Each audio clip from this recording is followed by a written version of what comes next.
Ladies and gentlemen, welcome to United Front Podcast. I'm your host, Greg McManus. This podcast showcases real stories by real people. The goal is to educate through listening to lived experience. Just a quick reminder, Punk's Not Dead is just frozen is getting closer. This show will feature Totally Unicorn, I Am Duckeye, Speedball, Apprehension Avenue, and Madame Fatale. It's on Friday the 9th of August at the Baroque Room in Katoomba. You can buy your tickets online through ticketbooth.com.au for 15 plus booking fee, and they will also be available at the door for 20. Do not, I repeat, do not miss out on this one. Also, thank you to all of the people who have left some real positive feedback and sent me some really heartfelt messages. I really appreciate it. On today's episode, I have proud father of three, Steve Broome. We discuss fatherhood, kids on the autism spectrum, music and mental health. It was really good to catch up with Steve, and I wish him all the best in working towards his goals. So without further ado, I give you Steve Broome. Just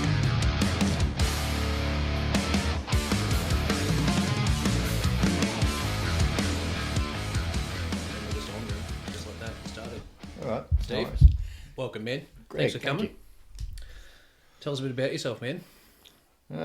Well, just turned 45 years of age. Got a reasonably clean bill of health recently, but I'm pretty happy about that. Nice. Currently a machine operator. I operate a 70-tonne loader when I'm not playing bass. Mm-hmm. In a local coal mine up my way, which is Lithgow. Mm-hmm. Married, got 3 sons, ranging 15 to 20. Fuck, 15's so your youngest is 15 now. Yeah. Wow, that's gone quick. Yeah, it really has. Turn around and they're moving out, you know. Mm. So being, obviously being a dad's like a massive part of your life. Yeah. What's sort of the most challenging things you've had with 3 boys? Resisting the urge to put my hands around their throat when they're being a bit unreasonable, you know. Nah, it's it's had more rewards than it's had struggles. Put it that way. Okay. Yeah. I'm proud to say that all three of them and me are and will remain to be good mates as well as dad and son. Mm. It's a really important relationship, isn't it? It is, yeah. I think for me at the moment, I'm learning a bit about that too with Eli because he's sort of, he's right on that cusp of being a teenager. Yeah. Where it's going to probably get a bit trying, I'm sure, yeah, at times. No doubt. But yeah, I love the idea of being his mate as well as his dad. You know. Yeah. Yeah. Yeah. It's hard to draw that line sometimes though with chastising and trying to guide them the right way. Mm-hmm. I had a pretty interesting experience yesterday, as a matter of fact. Mm-hmm. My youngest Christian's been, we've got the bottle recycling thing up in Lithgow, so it's a good way of kids grabbing pocket money. Yeah. So I run him over to cash his bottles in and he gets his $1.40 or whatever from Coles, so he goes in to cash his little docket in. He comes back to the car and he's done it in the self-serve section of the supermarket, right? Okay. And he came back and he just said, well, that was pretty cool. And I said, what? And he said, I got me $1.40. He said, but I scored $50. Okay. And I just said, oh, okay, how'd that happen? And because it was the automated tellers and whatever, the previous customer had done a withdrawal and probably not realised it. Oh, wow. And there'd been $50 come out of the chute. Mm. So he said, the lady before me, he said, I confronted her, she just said, keep it. And I just said, oh, okay, that doesn't really sound right. Mm. Anyway, we went for a drive around the parking lot, see if we could spot her, and then went for a walk through the shopping centre to see if we could see her. Couldn't see her. So I talked him into going and talking to the manager at Coles, and we handed it in. Yeah, okay. If they don't have a claim on it in 6 weeks, he'll get it, but he'll get it fair and square. It's not like he pinched it, you know. So I thought that was a pretty important lesson. Yeah, it's a good lesson too, man. Like, you know, you're giving him that responsibility and, you know, that's that person who possibly needs that $50 could be doing it pretty tough, you know. That's exactly right. And you know, we've all been in the situation where we do. I mean, Yeah. I've struggled. Mm. Yeah. You know, I believe in karma to a point too. Oh yeah, no, most definitely. Like, it's funny. Like the struggle thing, I think, really teaches you a lot about what you can and can't put up with. You know. Yeah, I reckon for me it was probably my early 20s, probably early. Pretty much most of my 20s, I reckon, was like struggle street. Yeah. Realistically, and yeah, like probably in my 30s, it's got a little bit better, but yeah, man. It was pretty. Are you pretty talking rough financial struggles? Yeah, just financial and just in general, because like Yeah. you're kind of growing up while still trying to get other people fed and, Yeah. you're responsible for a lot of people and you're trying to just still deal with your own shit, so to speak. I think I was 24 when I became a dad, Yeah. but I'd done a lot of growing up prior to that. Mum passed away when I was about 15, so Dad kind of checked out for a bit, so I kind of, I don't know, I had to find my way through life quite a bit myself. So with that, 15's a pretty tough time, isn't it? Yeah, well, it's a tough time without that, but yeah. And was your mum sick or? She had been sick for a while. I kind of saw it coming, but didn't really want to believe it. She ended up, she was 42. That's hard to wrap my head around now because I'm 45. Like, I've already outlived it. Wow, yeah. Pneumonia got her in the end, but she was a passive smoker. Okay. A passive smoker? So she worked in a sort of smoke environment sort of thing? She just smoked like crazy, chain smoked. Yeah, okay. And back then it wasn't a big deal for it to be in the homes or, Oh, there's no rules back then, was there, really? No, not really. Yeah. The old man had, chuffed through while I was having my brekkie at the table and he was sitting with me, Oh, wow. Yeah. It's a different world now, isn't it? Oh, mate, yeah. I mean, we don't smoke in the car, we don't smoke in the house around the kids and keep it away from them as far as possible. Yeah. No, it's, I think for me it's been around 8 or 9 years now since I gave them up. Yeah. Yeah. Yeah, you'd be tough though, bad man. for it. It's a tough, it's not hard. I mean, it's not easy. Mate, I must have tried to quit 100 times. Yeah. Easy. And I've been off them for a prolonged period of time, probably about 10 times. Yep. So what was your longest sort of stint off them? I think 18 months. Yeah, okay. And there's something always sort of brought you back? Yeah, probably underlying issues and temper management, that sort of thing, Yeah, it's challenging, man. But I was talking to Sam about it last time when he was here, and he was saying nicotine's as hard as heroin. Well, I've got no basis for comparison now. I've never tried heroin, but I know how hard nicotine is, and some people just can't, and I really understand it. Was it just say your dad was a smoker as well? Yeah, Mum and Dad was. Dad passed away a couple of years ago just now. He was off them, I think he only managed to be off them for about 2.5 years. Okay. Towards the end there, but I mean he passed away at 82, so. Right. So he smoked for a long time then? Did he? Yeah? Since he was young sort of thing? Yeah, probably early 20s or something, I suppose. Oh, wow. It was a cool thing back in the. So it could potentially have 60 years of on the diary. Something ridiculous like that, yeah. Yeah, wow. But well, he could never get away from it while Mum was alive because it was always around him, And that was probably it sort of helped with something after as well, Yeah. In saying that, my wife still smokes too, but that doesn't faze me too much because again, we've never done it inside since we bought our house, sort of thing. Yeah. 10 years ago. Yeah, I can avoid it. So. No, that's the best part, isn't it? Yeah. So this happened when you were 15. What was sort of that late teenage, early adulthood like? Yeah, it was a struggle. Mentally, I was a mess, probably until I really started to get it together about 23. Wow. So a good 5 years. Yeah, mate, I had some dark years after Mum passed away. Yeah, wow. So what sort of stuff were you doing? Oh, well, once I left school, I was probably on the dole for about 18 months. Because the only real work back then, up our way, if you didn't do real well at school, which I didn't, was, get a start at the power station, but you couldn't do that until you were 18. I was out of school at 16, a bit after 16 or something. So you grew up in Lithgow as well, did you? I was born in Lithgow, grew up in Wang, and hung around Lithgow quite a bit. Yeah. See, because when I met you, I think you already moved to Sydney and you were sort of on the way back. I didn't really pretty know much.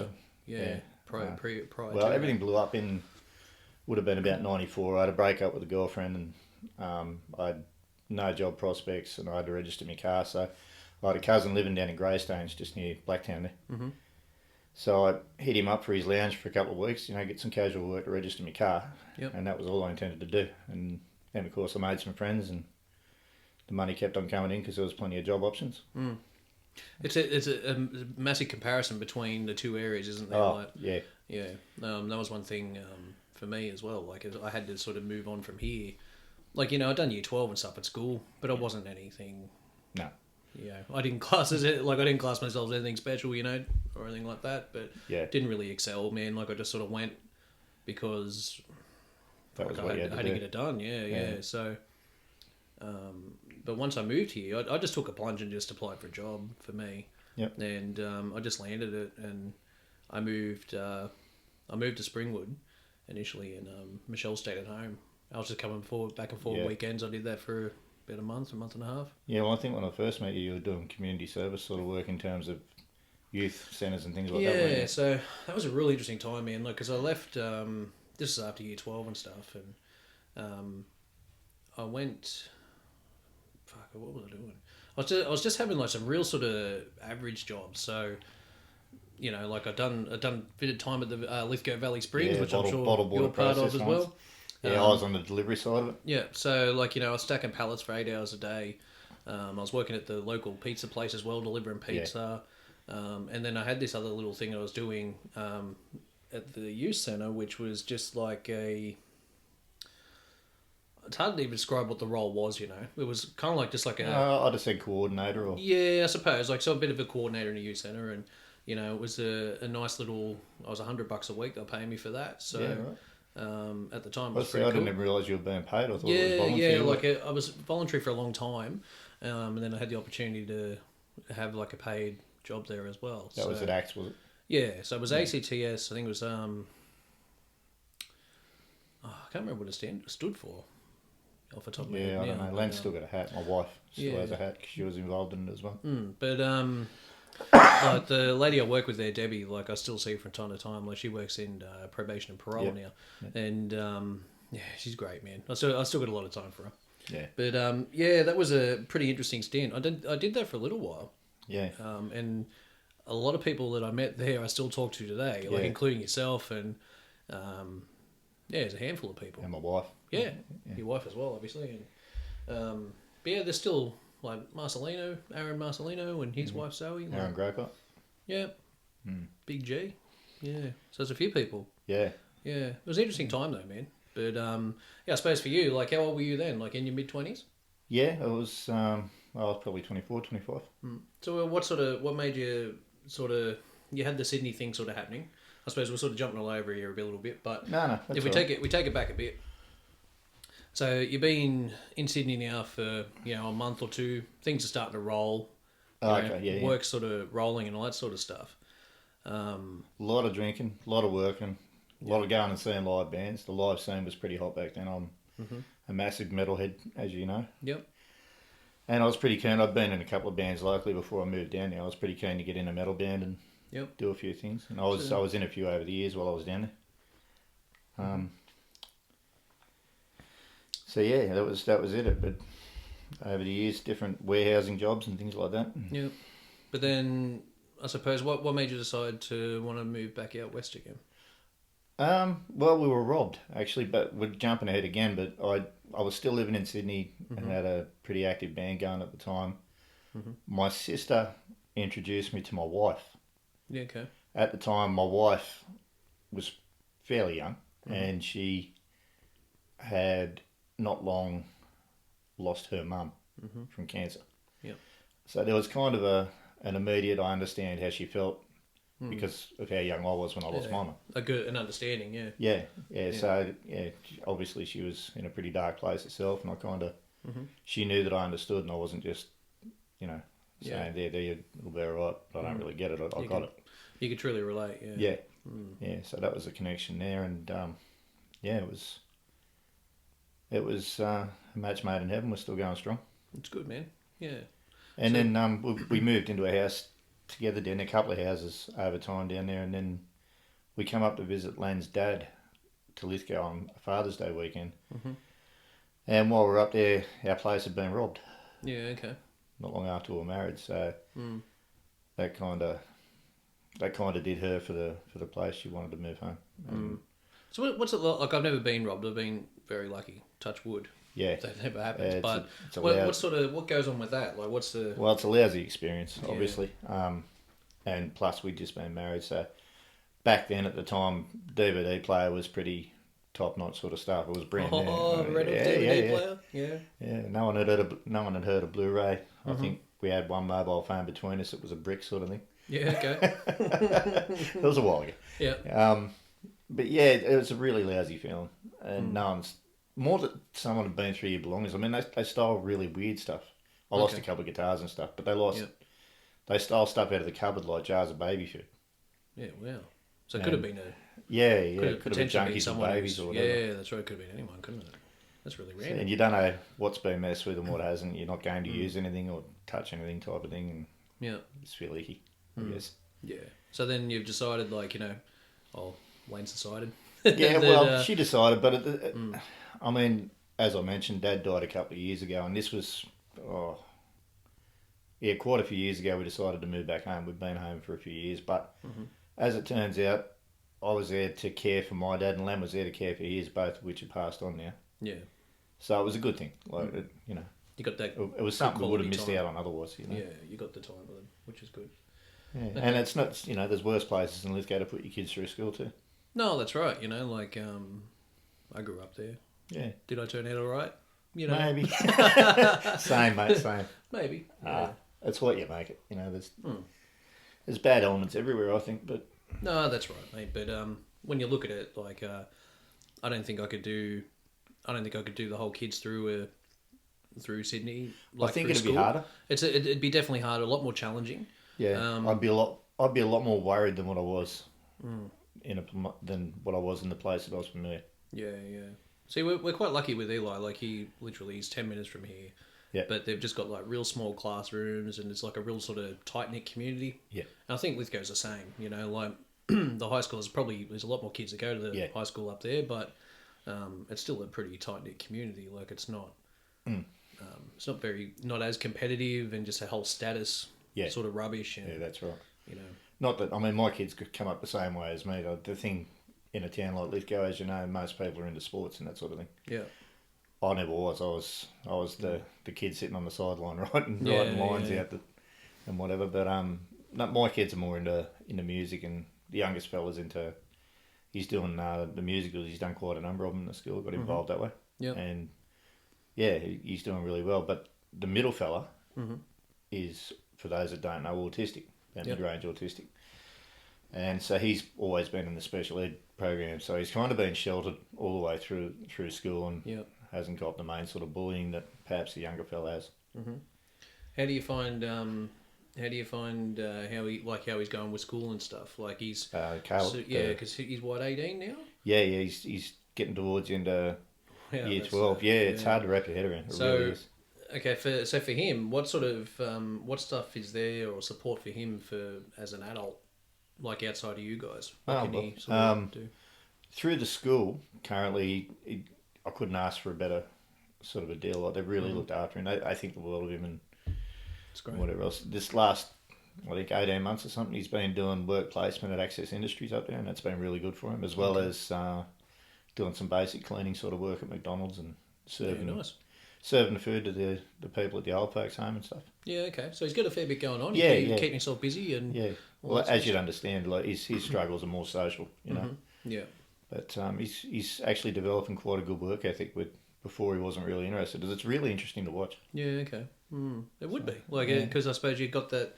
Yeah, like, for me, like, I understand your situation. Yep. But I wouldn't change anything either. No, same. It's part of the character makeup, I reckon. Yeah, most definitely. And they've got a very... they've got the best nature. Yeah. Oh, he's got a beautiful nature. Yeah. And well, all three of the boys have. They've been brought up to be kind and honest and genuine, like the way you'd hope to be treated by anybody out in the world. Yeah, that's it. Just be a bit real with people. And yeah. I mean, you don't always see the best side of people when you meet them, but... No.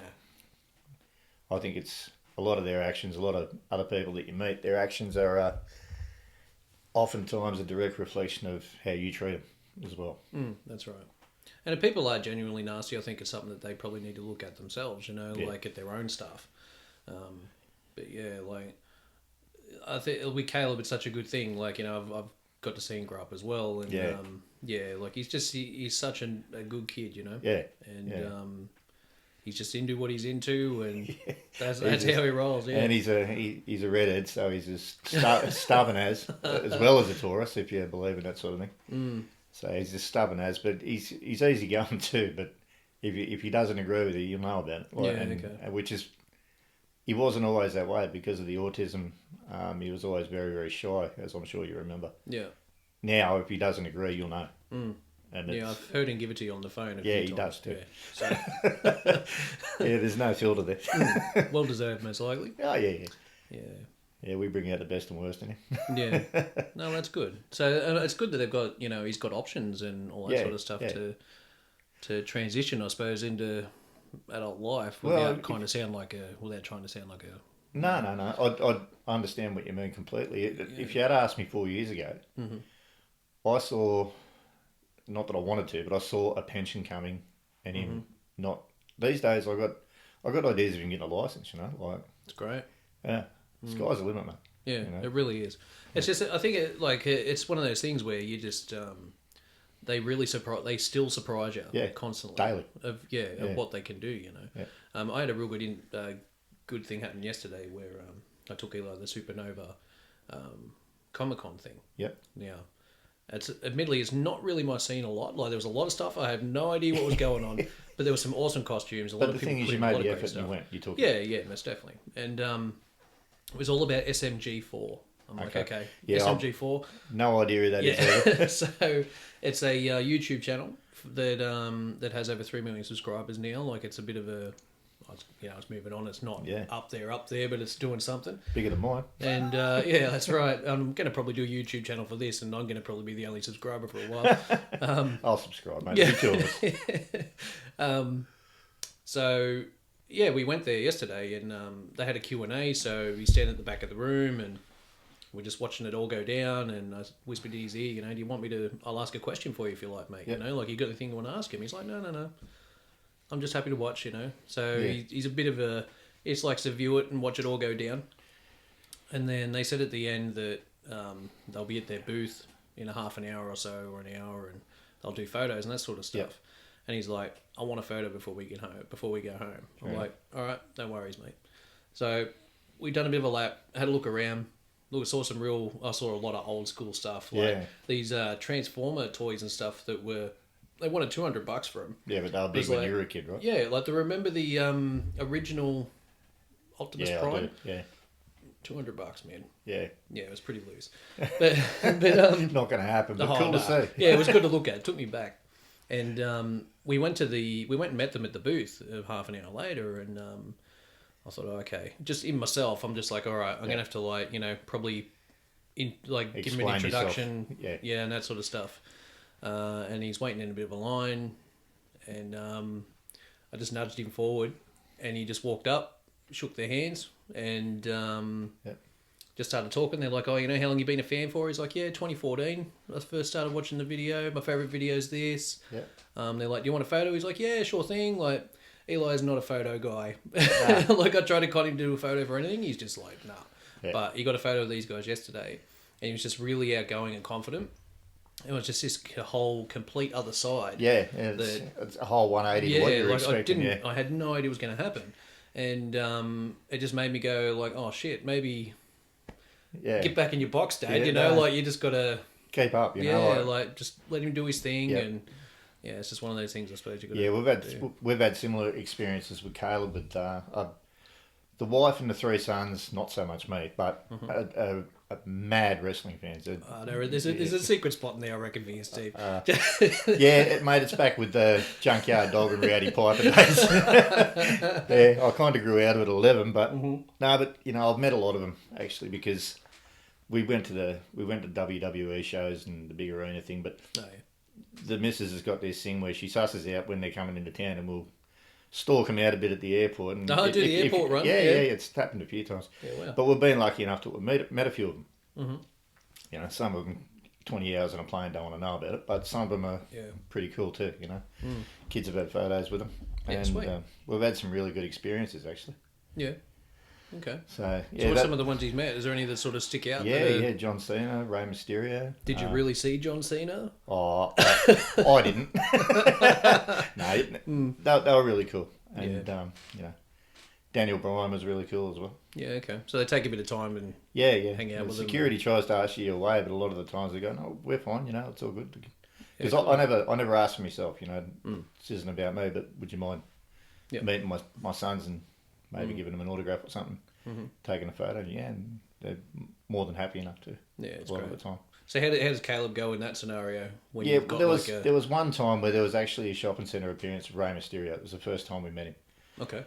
Yeah. And I felt compelled once we got to the front of the queue, because I knew how shy Caleb could be. And I said, "Hi, Ray, this is my son Caleb. He's autistic, so he's a bit..." And Ray got straight up and said, "Hi, Caleb, that's an interesting name. Can you spell that for me?" And it really went out of his way to try and engage with him. Yeah, that's awesome. Yeah. And then when you see Ray in public, he's got the mask on. It's the whole anonymity thing. We met him on the way out of town the next day at the airport, and he remembered the kids, and he came up and said hi, but he wasn't in the mask and everything. And oh wow. Yeah, but Kay walked up and put his arm around him for another photo and shook his hand. Like he felt super comfortable. Just had that real sort of confidence about him. Yeah, that's awesome, man. Yeah. So wrestling's his thing, eh? One of them. Yeah. Yeah. Okay. Toy Story is his thing mainly. Yeah. Okay. No, that's good. We went to the same park Paul last night. He loved that too. So. Yeah.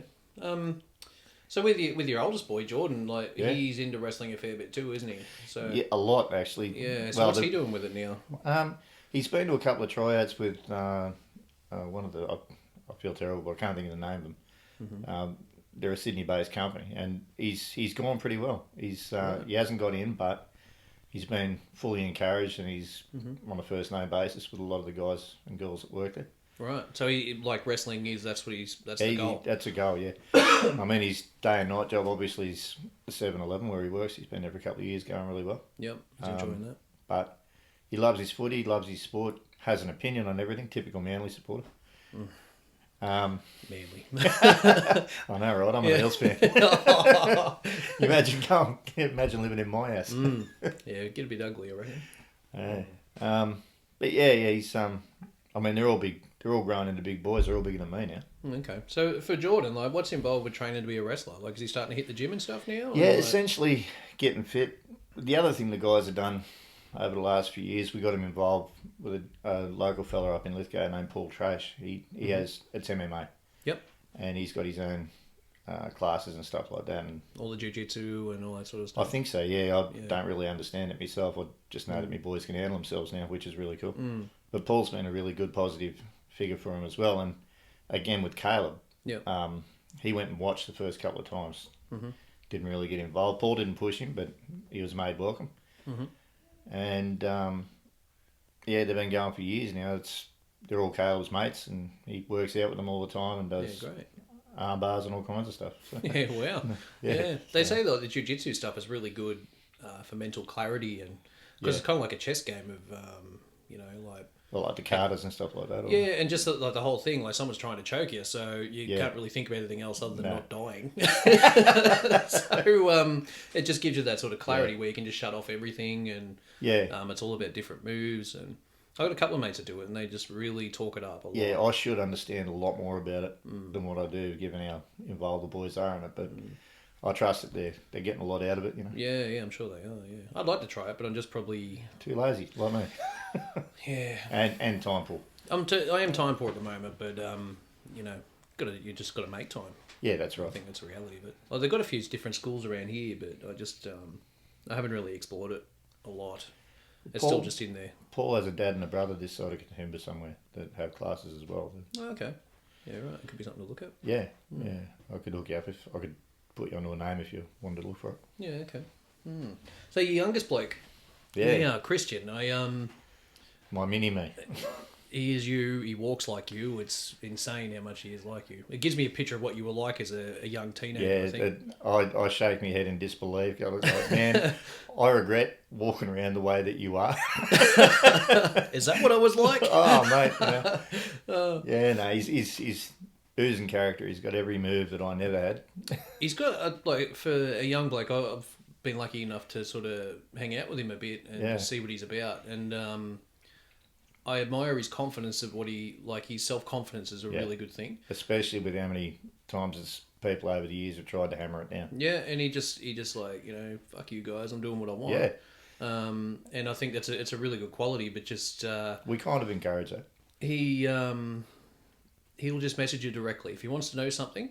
He'll just like I've got Yeah. some good messages off him just with different stuff. Like we got this even we've got the show coming up in a couple of weeks in August, and the first thing he just messaged me up, is it all ages or what? And I'm like, fuck, sorry bro, not this time. But I just said to him like it'd be something I'd like to. He loves getting possibly out and do it. seeing bands, but because he's 15, it's so hard because It's most just of the that's just gigs age, are, isn't yeah, it? You know, yeah. I remember the same, man. Like I used to, I had a fake ID to go to a couple of shows that I was doing when I was 17. Yeah, Yeah, if 'Cause you're I lucky just, enough where the pub's pretty relaxed about it and you can see the first couple of brackets, I'll take him every time. But yeah, more often than not, it's with the laws getting stricter and stricter. that's right. Well, where we're having this one, it's pretty well 18 plus. You know, it's a pretty confined space, but yeah, they're sort of pretty particular, I think. So. Well, even at 15, mate, I'm pretty confident he'd near on handle himself in a mosh pit. Oh yeah, like I don't think that'd be the issue. I think it's more, just that little licensing stuff, you know. Yeah, that's but, right. But yeah, I admire his self confidence and just even the musical stuff seems to give him more confidence now than what it has He's previously. learned a lot. So, He's learned a lot from it. like he's doing a flash mob, whatever the hell that is. Mate, and they're selling that show so bad at the moment. Like it's going to be a good show, but I'd like to see a packed house for them every night. yeah, you know? okay. People Lithgow, Grease show. Where are they having it at? They're having it at Lithgow High School in the hall. Okay, so is it on like a block, like a couple of weeks, or Yeah, it'll be on over the course of a couple of weeks, from what I gather. I should have the dates, but I don't. But if you know what, search man? it on Facebook, While we're chatting away, I will find that. Yeah. And but that's really it's really good. I just for a kid his age, I can just see compared to a lot of others, he's really having a crack. oh, he really is, mate. And when their rehearsal schedule is insane. Like it's more time than I put into a band back then. Oh, really? Yeah. So what's his sort of schedule he's got running now? He'd have to rehearse 4 or 5 times a week for a good few hours. Oh, really? Yeah. So it's pretty. Yeah, and then but what really struck me was that he's not going to one today because they're going to this wrestling thing. Yep. But he got together with one of the other main cast members yesterday off his own bat, away from everybody else, and rehearsed the songs, just the two of them. Yep. In his own time for about 5 hours. Wow. So he's serious about it. Yeah, really dedicated. Yeah. Yeah. So just even by the looks of that, Sunday the 30th of June through to the Friday the 5th of July at the high school. Yeah. Some weeknights, I think, and usually weekends. If you're in Lithgow and you're listening to this, you should really go. It'd be worth every cent you spend. Yeah, man, definitely. That's great. Yeah. So how long's he been into the whole musical scene for? Oh, it'll be a good few years now. He's, So he's done a recently reprised a role that he'd done in Joseph's Technicolor Dreamcoat or whatever. Yeah. Okay. Yeah. Where he done a bit of a cameo as Elvis, I guess you'd say. Mm-hmm. So that says something that they've asked him to do it again because they've done a greatest hits compilation out of the musicals that they've done prior over the years. Okay. Yeah. But he got pulled up to do that, so yeah, That's great. He stand out in the background type of thing. Yeah. No, that's good. And his role in Grease is Kaniki. Kaniki. Yeah, not John Travolta's character, the other leader type guy in the Two Birds. Oh man, you're taking me back there, man. Come on. Oh It's Grease. yeah. I don't know. I'm not over 40 though, mate. You No, know, it's just yeah, fair enough. He sings Grease Lightning, put it that way. Oh, so he's singing. Oh, there you go. That's like the main song that. Well, Everybody Ko sings it. Actually, yeah, he doesn't sing that. That's I'm lying to you. That's the other dude. That's Caleb Trace. Paul Schoenblatt. Yeah, right. No, that's good, man. So kids are great. Yeah. So, all right, for you then, like, what's going on with you now? So you got your kids are like near adults now. You're happily married. You're just chipping away, like doing your machine operating stuff. Yep. What's going on with you outside of that? Like, trying very hard because it's been a lot of years. I'm a bass player by trade, musician at passion. And I took many years off just to concentrate on being a dad and earning the crust and as you do, do the family thing, Yeah, that's right. I'd really like to get something going again in a band. And tried recently. It didn't work out because of distance. But I haven't given up hope. I've been cleaning up my old gear, acquiring new gear, starting to jam with guys. Okay, so you got to be that, and you got to be going on then. Like starting to, yeah. No, I've got a couple of key mates that have similar age groups, similar interests. And what's the goal? What do you want to do with that? Like, what, I don't know. What everybody wants or to do. what's the goal? Well, tour the world. Yeah. Do it Get a one RSL at a time? Get a $1 million contract, and Yeah. not It's operate so, machinery anymore. It's so different now. Like Yeah. that whole music scene and just the way that bands are discovered and all that Yeah, sort of thing. yeah. Now it's the traditional. I'm sure it'd be different. We could probably touch on some of this from back in the Yeah. 90s for yourself, Yeah, yeah. but now just because of the power of the internet and all that Yeah. sort of stuff and just software and everything, you can do everything The yourself. game's changed so many times. Yeah, It's that's been right. unreal. So anyone can pretty much self-record the whole thing and just sell what they have, Yeah, that's right. and just share it with everyone. I just find it really Something else I'm dabbling in as well is trying to do a bit of home recording. yeah. I'm probably 20 years behind everybody else, but I'm having a go. No, it's interesting, yeah, like completely different. So, from when you were the band you've done a bit with music. So what we might do is we'll go back a little bit. Yep. Right, you found a band in Sydney now. Yep. I assume it started in Sydney. Yeah. This was Vomit Puppy, am I right? Yeah, that was a whole interesting story above and beyond everything else. Yeah, actually. okay. So, what happened? How did that start? Where did? Because I've heard this story a bit, but there's some bits that are sort of placed around it. Okay. So, where did it start? Well, first of all, in advance, forgive any name dropping that may or may not happen. Okay. It was about 96, early 96, Mm-hmm. and I just started listening to Triple M and working in my little warehouse in Rydalmere and whatever else. And they were having an on-air competition, and I didn't really understand too much about it. And I later learned what it was the Sex Pistols were coming to town for the first time in forever.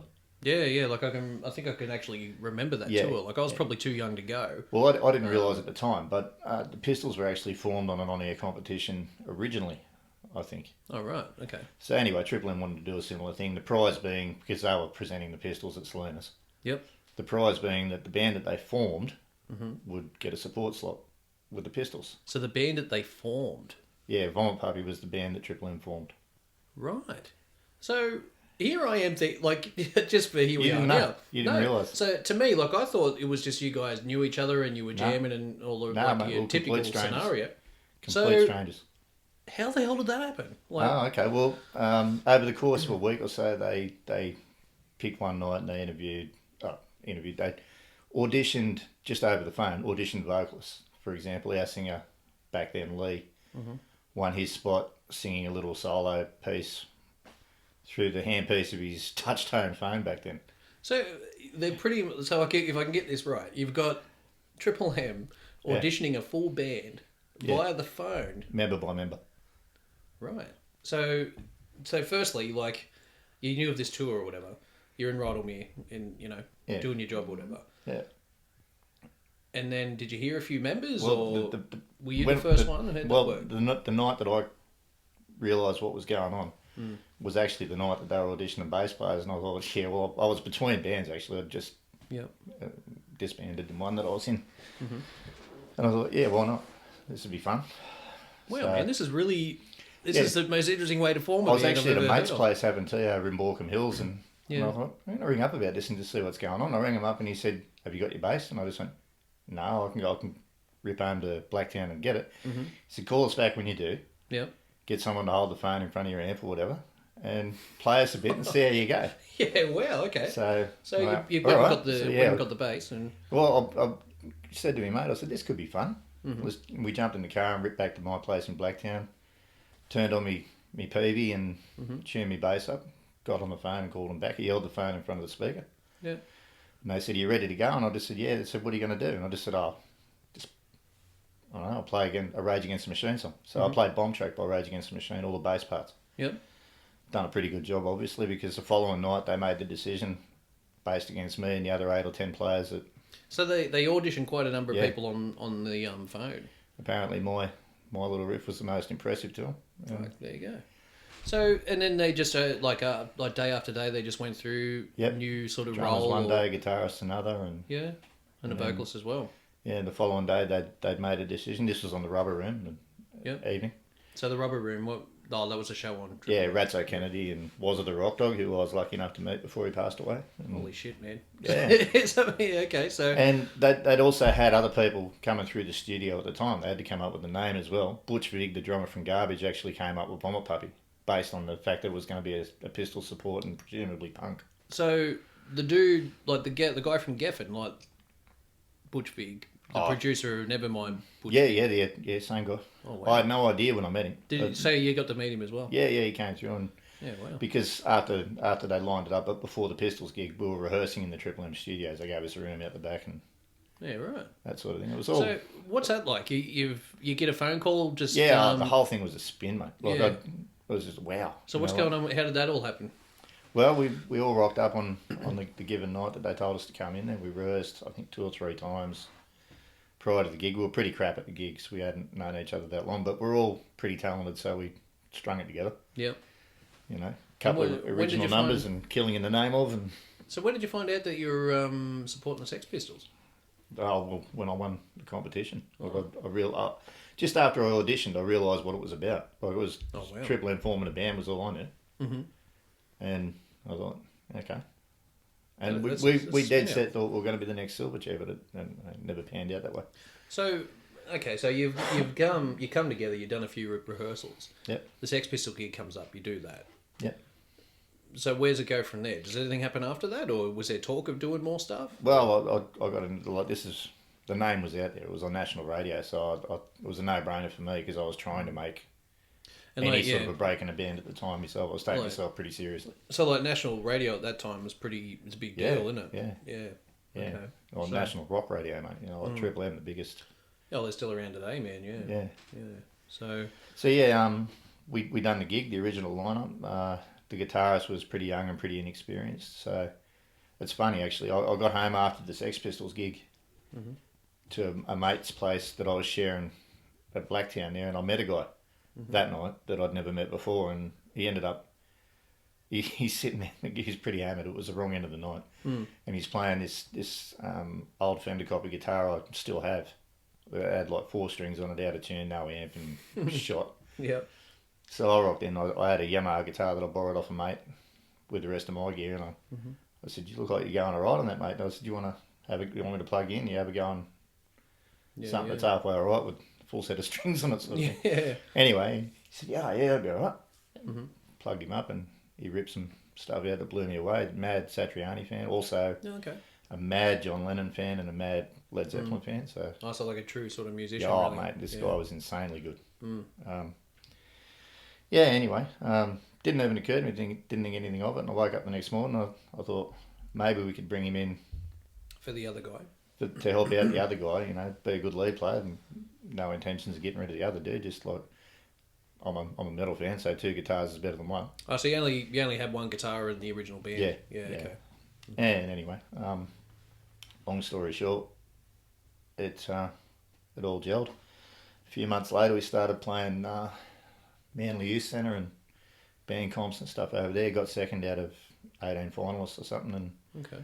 So with that, you just sort of went under your own, like you're booking your own show sort of thing? Or you had... Yeah, okay. Yeah, and there was about when the Sydney scene kind of fizzled, you know. Okay, for that... Pokey started coming in and venues started closing and so forth. So what timeline is this? This is 96, 97. Yeah, okay. Yeah, because it went downhill for a while. And yeah, even grunge was starting to die in the arse. It was time for something new, you know what I mean? Like, yeah, okay. It was just that real sort of... We called ourselves Punch because we were kind of a bit of a hybrid between punk and grunge. Yeah, okay. Like, and I wanted to turn it into Wasp. I mean, I was the oldest member of the band. The rest of them were 19 and under sort of thing. Yeah. So good experience. Would have been a great experience though. It was, yeah. Yeah, what's some of the Triple M stuff like? That whole sort of... Well, actually... To give us a bit of context, like...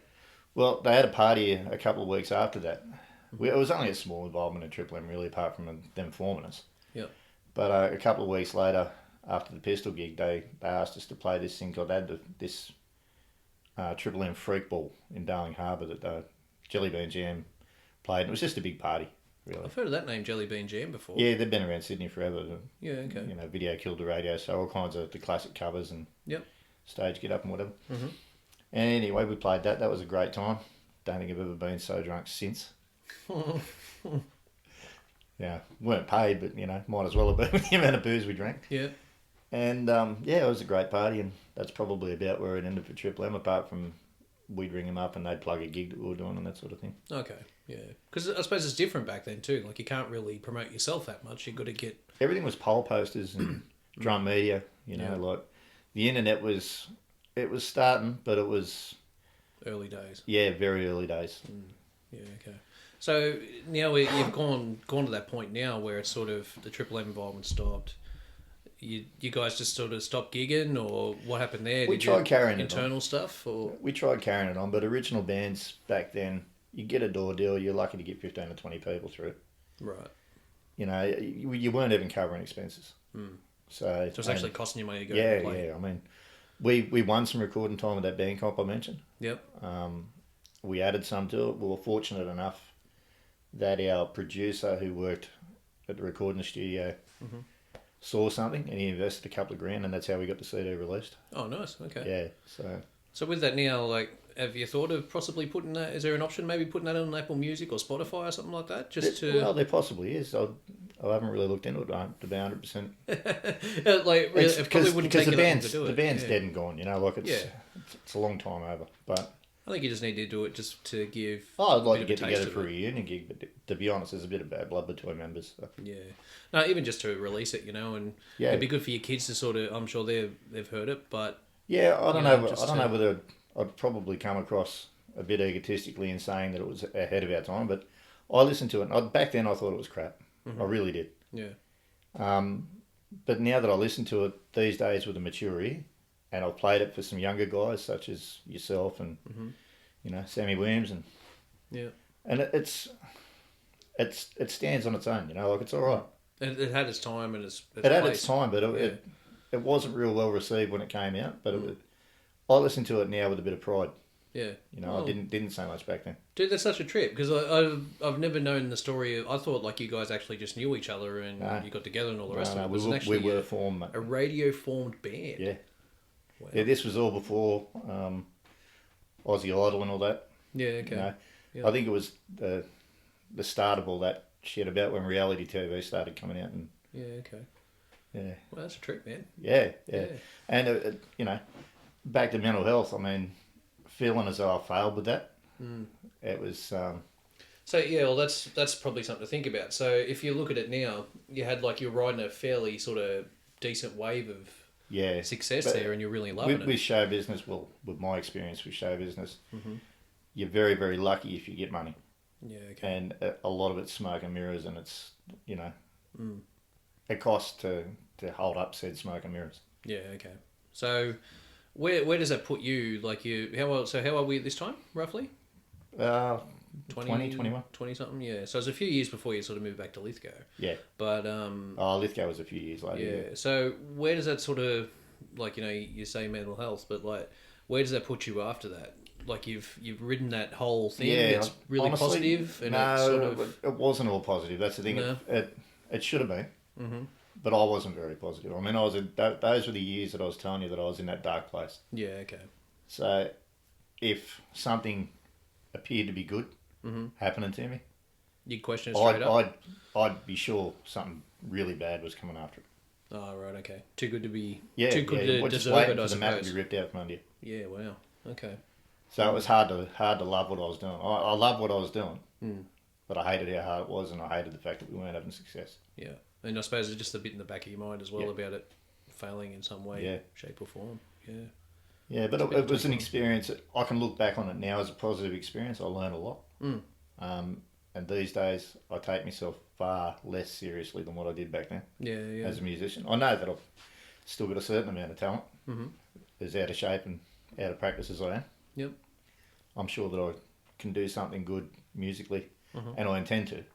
But it's just I'm not going to throw the mortgage on it. That's all. Yeah. Okay. No, that's good. More get back to that sort of passion side of it more than. Yeah. I was always a pretty good songwriter, I thought, but again, I've never had anything in the charts, so So even charts and that don't matter now, man. It's the world's, as you say, the world's a completely different place now. That's right. So every genre or every well, there's so many more every mediums kind of music, and to promote it, media, exactly. So you could possibly find, if you record your own stuff now, like even possibly with Christian, because he does a little bit of music now as well, doesn't he? Funny you should say that. I've actually thought about. I've spoken to him about at least doing some vocals in the shed with us to help us work on songs. Yeah. He's keen enough. Yeah. Like, see, even that could be like a real sort of good, like, project for you and him. Yeah, like it's a good dad and son bonding thing. But at the same time, I'm going to benefit because he'll be handy to have around for singing. Yep. And actually doing a whole song when you rehearse and so forth. Singers are hard to come by. Yeah. And even harder to manage when you get them. But it'll be a good experience for him as well, being around some older seasoned sort of musos and having some idea how to do things. And just see the comparison of Yeah. That older sort of, not giving you shit, but that older generation No, you're right. to like young guys today, like it's a different scene. Like, I mean, we've just agreed on 3 songs to learn just for the sake of learning whether they get performed or not. Me, fully cliche, Monkey Business by Skid Row. Yeah, okay. Big vocals, it's a big ask, but it's a challenge for him as well. Yep. And it's always been a cool song for me. But oddly enough, at 15 years of age, you wouldn't guess the song that he's come up with for his choice. And so what's he? Oh, so you gave him the options, like I said I'll choose one. The bloke that we're going to be mucking around with on guitar is going to choose one. You choose one. Yeah, we'll see how we go with it. No pressure, no stress. Chris actually came up with 1980 Motley Crue Live Wire. Yeah, wow.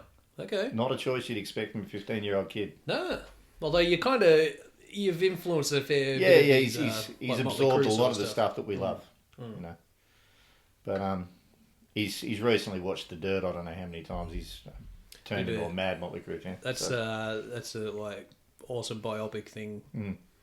It's great. I've only seen it the once, but it's pretty insane. Yeah, but like what a lifestyle. Yeah. Pretty loose guys. It's funny actually. He put up a little thing on Facebook the other day. Chris did. And it said, if Nicky Six can survive 1986, I can get through this. Yeah.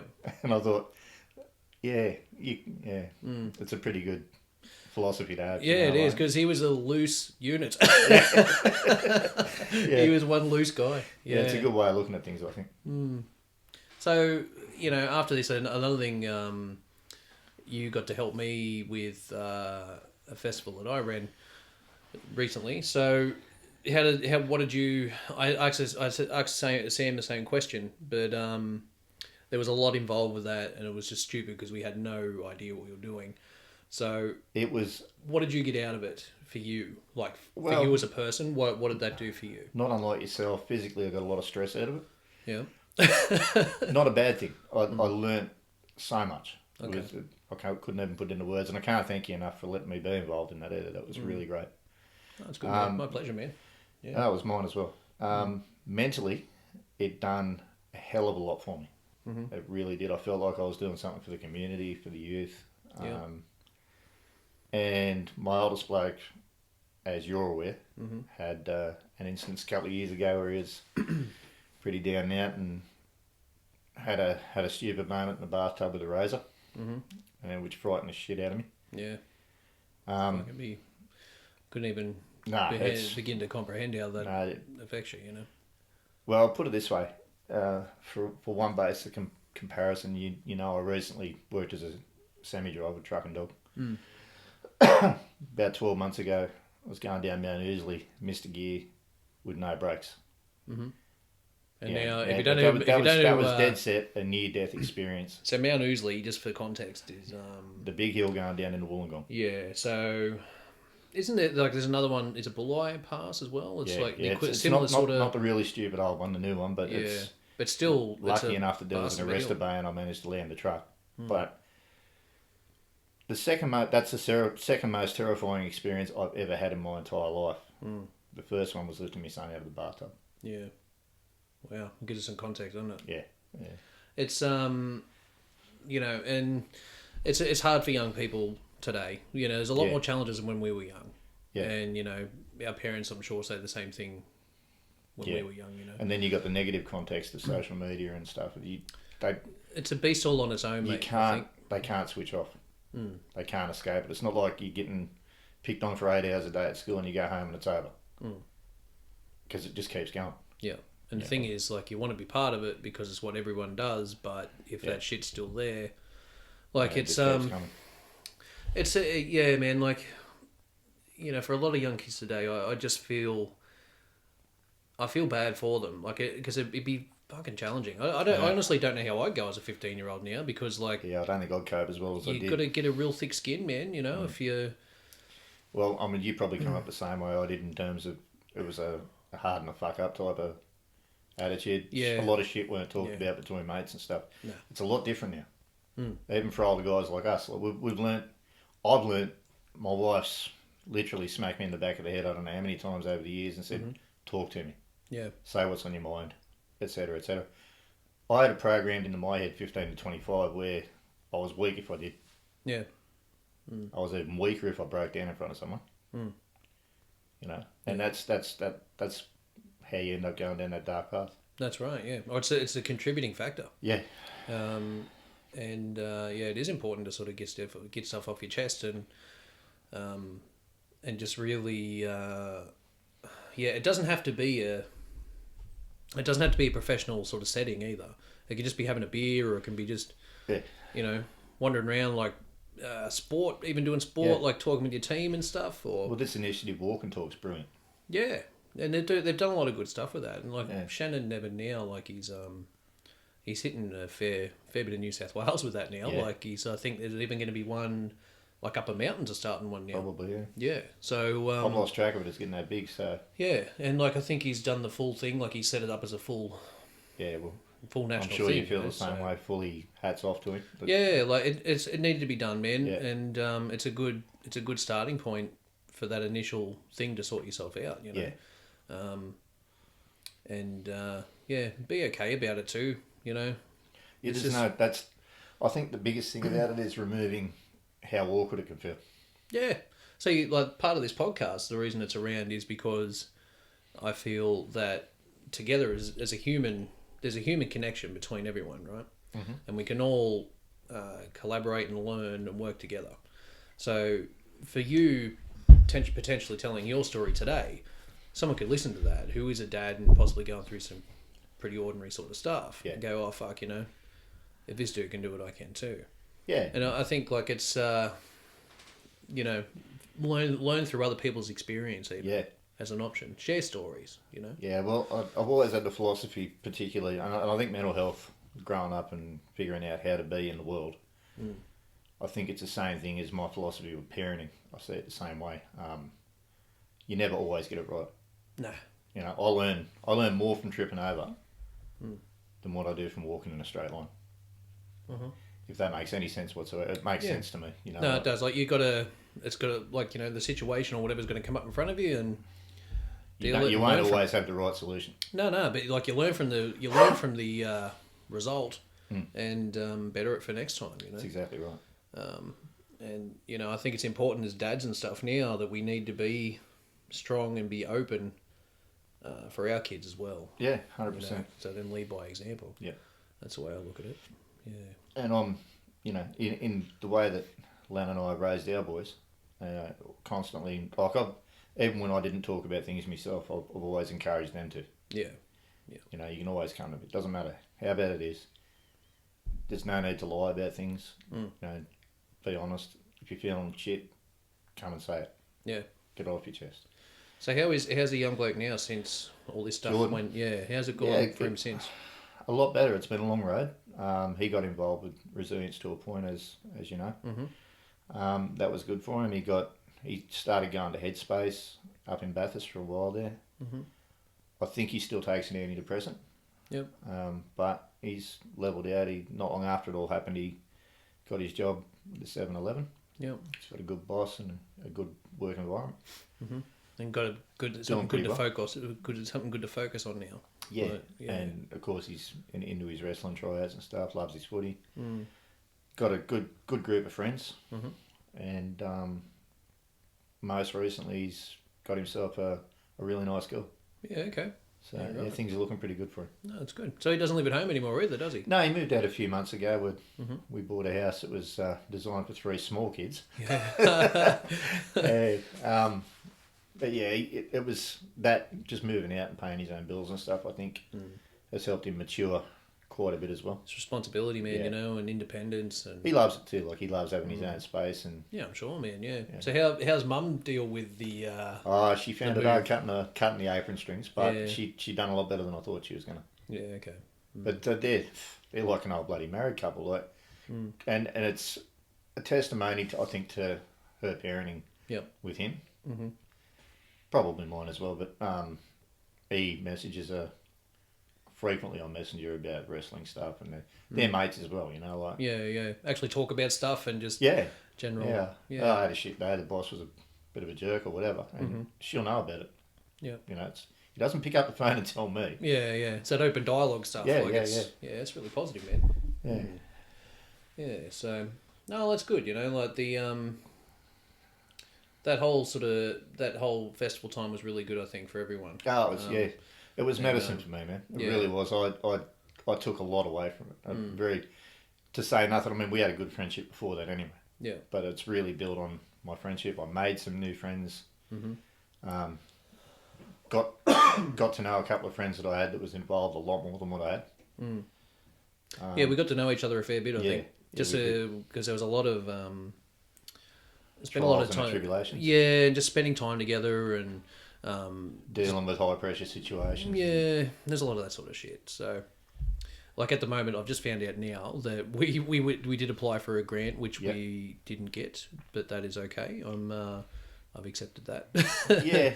And well, you know what? We did it. We done it once. yeah, and like for me, honestly, man, like I had to. It was going to be hard to back it again because it was just a lot of hard work, and we scored a lot of donations last time. Like the town of Lithgow donated like some stupid amount of money. It was over 30 grand. Yeah, man. even just those bottles, just a dollar or two here and Yeah, there. and it all added up. Like it was insane. So to actually go and ask for that again is just not. It's not real kosher, is it? Yeah, it's not, and I don't feel right in doing that. So we went the government grant idea, didn't pan out. That's okay.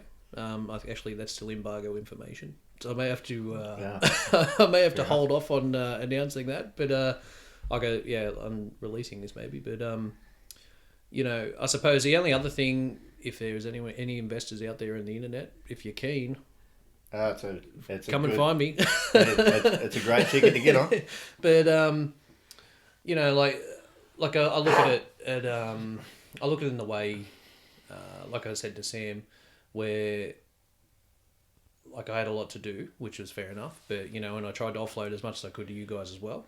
And I like to think we wore that pretty well. Yeah, and that was the thing. So what I'm getting to is like the day before and the day of, I wasn't around. The day before mainly, I wasn't really around until sort of late in the afternoon. But I got there, and there's this whole thing set up ready to go. Yeah. So it was just like, that whole sort of... and not just us, like not the main sort of 5 guys that were involved in it, but I mean there are other people that went above and beyond. Man. Yeah, that really helped us out. So they shared our vision, I think, and it was to see you guys sort of excel at what you did, or you obviously you bought more than what you offered initially, and it's a real good. For me, that was the best part of the day. Yeah, although it was all great, you can say, "Oh wow, we done that," but it's like, mate, it was for me. It was more what you guys achieved for yourselves, and watching you actually achieve that. I got more out of that than the actual event itself. Whole thing. Yeah. Well, it was a massive self-esteem builder for me. I tried to do a similar thing, as you know, some years earlier. Yeah. Bushfire, charity raising. Okay, money, so whatever. that was sort of back in what? 97. 97. So because the bushfires were real bad, and that just I had no idea what I was getting into, and it was just, mate, hats off to you for achieving what you did. Because if it had been me solo, A, I wouldn't have embarked on it a second time, and B, if I did, I don't think I'd have pulled it off. Yeah, honestly, mate, there was a lot of times where I was just ready to throw it in. Yeah. But you yeah. give people your word though. Yeah, no, and we had to honour what we said we were going to do. Yeah. So we had to We helped you live by it, but you lived by it. Yeah, well, it's a team In my effort. book, you shouldn't be able to walk into a pub in Lithgow and have to pay for a beer ever again. But that's just my personal. Honestly, mate, you'd be surprised. I haven't really paid for a lot of beer since I've been back to Lithgow after it happened. And nor should you. Yeah. So, it was a good experience, man. Yeah. But since then, it's given me the opportunity since then to possibly start this stuff, which we're doing now. And I've started a little production booking company now, United Front Productions. So I'm going to be running a lot of smaller shows out of that. I'm teaming up with Glenn, a good friend of ours. Yep. He's got Fat Rat Promotions that he's running now. Yeah, the whole thing's looking really interesting, actually. Yeah, so what we've done, we're doing a bit of a collab sort of thing to start it, and book like Totally Unicorn, and got a Melbourne band, I Am Duck Eye. And Glenno's little project was Speedball, and Apprehension Avenue, which is another punk band that are sort of Penrith based, and then local guys from Madame Fatale as well. Yeah. So, yeah, man, that should be. I'm really looking forward to that. Actually, if there's an all way that I can get to that show, I'll be there. Yeah, it should be pretty interesting to see how it all sort of goes. Yeah. And Katoomba's like a pretty interesting. There's a real good sort of scene there. Yeah. Because there's another dude, I haven't had a chance to meet him yet, but Max, his name is, and he's doing some heavier shows, and we've got Willem, who Willem is knows just insane. he's connected how in cool is Willem? Katoomba. Yeah. You never met a more hard-working fella, as far as the industry goes, I don't think. Yeah, he knows a lot of people, man. He can connect you with whoever you need to know. And what a nice bloke, too. Yeah, just a genuine good guy. Yeah. I actually, when early days at Resilience, I was looking for local bands in the mountains. Yeah. And everyone just said to me, talk to Willem, you'll know. I'm like, who's this fucking Willem guy? Yeah. So, once you meet him, you can't unmeet him. Send him a message and just introduce myself sort of thing. And, we talk a bit ever since, He's like the Dr. Seuss of the mountains for bookings. Oh, man. He knows so many people. Yeah. So, met a lot of good bands and people through him as well. And he taught me a few things as well, actually. Yeah, there's a few guys I want to get on here one day that I've met through him as well. You should really get Willem on him. Yeah, I'm going to hit him up, and see if he's keen. So yeah, it'd be an interesting conversation, I reckon. Yeah, no, it should be all right. So, but it's been pretty good, man. A lot of good times. Yeah. That's well, it looks like you got some interesting stuff in the works anyway. Yeah, it's just I think really, if I left, I had this conversation with Michelle yesterday, and it's if she actually said to me, she's like, I'm glad you started something, because if you left everything hinging on doing another festival, like a Resilience festival, you probably wouldn't be in a real good place right now. So, but you got other stuff to concentrate on. Yeah, that's it. I mean, you had some talents anyway, but you've taken some new talents and skills away from it as well. I think you learned a few things yourself. Yeah. I know what I can and can't put up with now. Yeah. As in, I didn't tap out. I never tapped out. That's one thing I was really worried about doing that. I just couldn't. My fear of actually doing it was not being able to finish it. Yeah. So. And let me tell you from personal experience with the festival that I tried planning, it is an awful feeling when you don't get to the end. Dude, even younger sort of periods. I still feel embarrassed now because I had bands lining up to be a part of it and stuff, and I kind of. When I see some of those guys, I can't hang my head because it didn't come off for me, See, when I was younger, I had a very similar sort of thing where I'd start projects and stuff and I'd try things, but I never followed it through, man. And that was just one of my one things I really wanted to really push with this. Is regardless of the outcome, I've got to finish it, and I have to. Yeah. I have to do it because I had you guys relying on me, which I was accountable to you, you know. So, to me, it had to get done. And that was I got that done. And the other side of the coin was to us. We were accountable to you. We had to help you get it done. Yeah. So, and that's what it worked. Yeah. That's why, the team we had worked, and it was just really random. Just, okay, that's not going to work. How the fuck do we fix that? When you take it back a couple of steps, you got a hippie in Sam, you got a psychologist in Artie, you got a truck driver in yourself, and you got Glenn, who was a chef at the time, and myself. Polar opposites in some ways. Yeah. But just, we all offered something different. All musically similar as well, Yeah. Yeah. We did, we were sort of, to me, I looked at it, we all offered something different. Yeah. But we all connected on that way and got it done. Yeah. There was, it just seemed to work. You can't explain it really. I mean, it worked. It did work. It may not have been enough of a success to roll onto a second go, but we got it done. That's it. And like, I look at it different to what I actually got out of it now. Yep. Compared to what I wanted, and it is completely different, man. Yeah. Yeah. So. But you walked away from it with some positives. Oh, a lot of positives, man. Like if you weighed up positive and negative, it was probably like 90% positive. Yeah. And just even the people I met, and Yep. the fact that we had clowns play in my hometown. Yeah.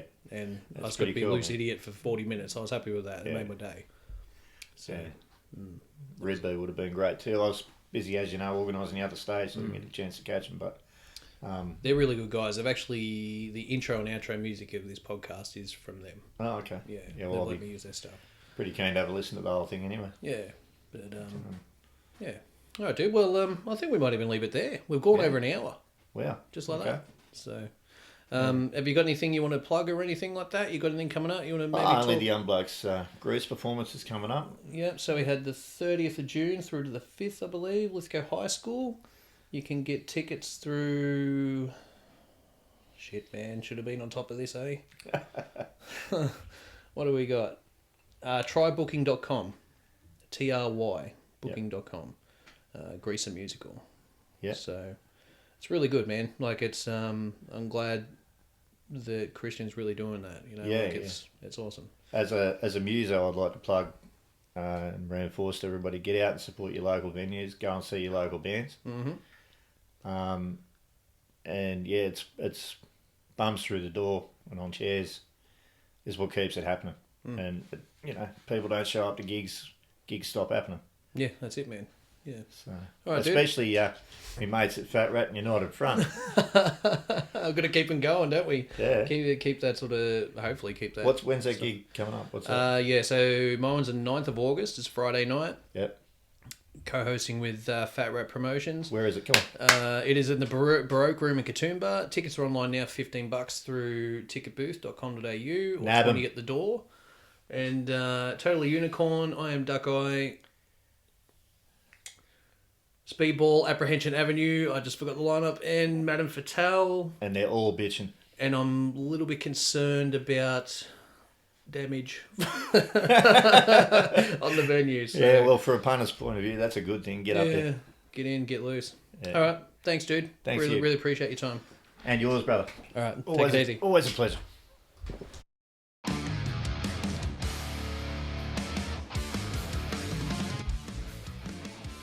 Well, there you have it.